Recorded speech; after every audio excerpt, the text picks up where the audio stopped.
Je reprends la main pour donner le point de vue du cardiologue qui n'est pas le cardiologue interventionnel et qui est intéressé par savoir ce que nous donnent les recommandations des grandes sociétés de cardiologie internationale.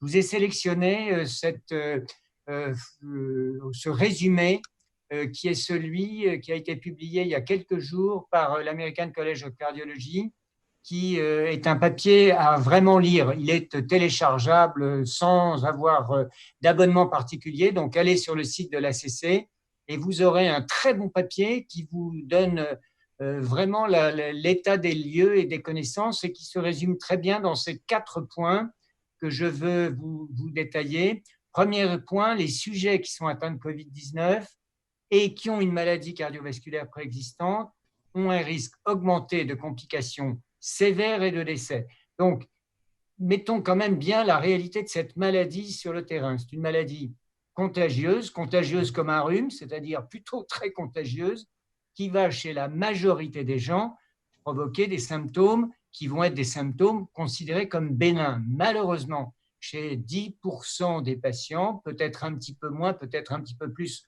en fonction de l'âge, il va y avoir des complications sévères et pour un petit pourcentage, il va y avoir malheureusement le décès. Et on sait que ces patients avec maladie cardiovasculaire font partie des gens qui sont les gens qui sont la plus à risque de faire une complication sévère. Le point 2, c'est que le Covid-19, il est associé lui-même pendant l'infection, et en particulier pendant l'infection sévère, à des complications cardiovasculaires qui sont directes et indirectes.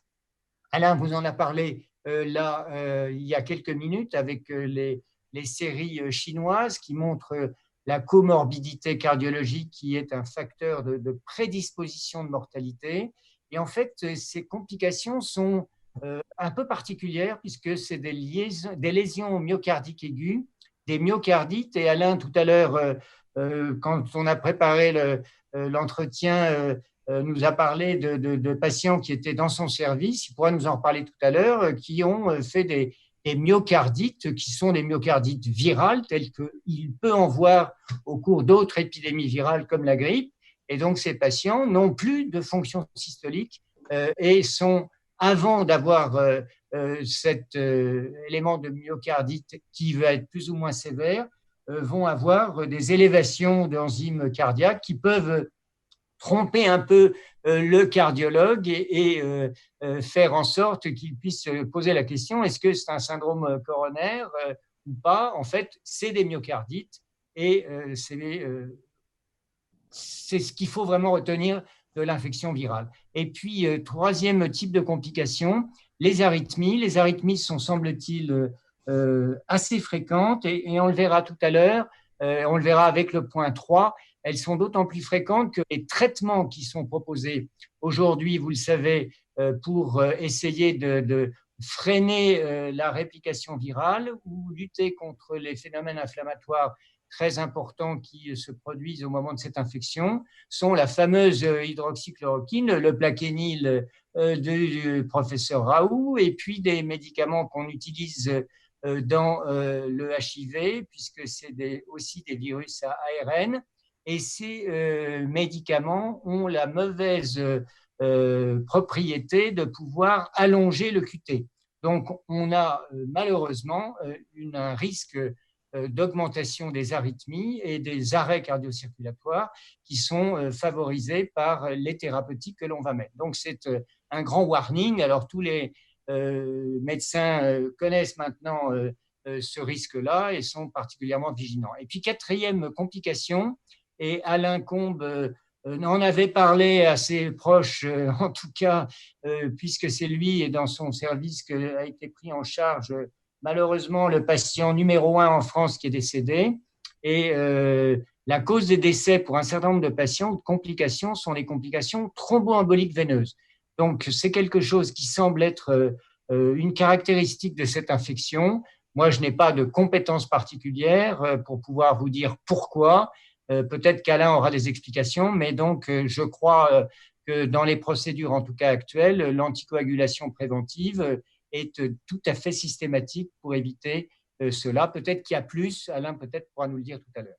Et puis quatrième élément qui est mis en avant par l'ACC, et ce point est très important pour nous cardiologues qui ne seront pas en prise directe avec la prise en charge des patients COVID+, c'est que l'encombrement des structures de soins du fait du plan blanc, moi dans l'hôpital de la Salpêtrière, le service dans lequel je travaille a été fermé.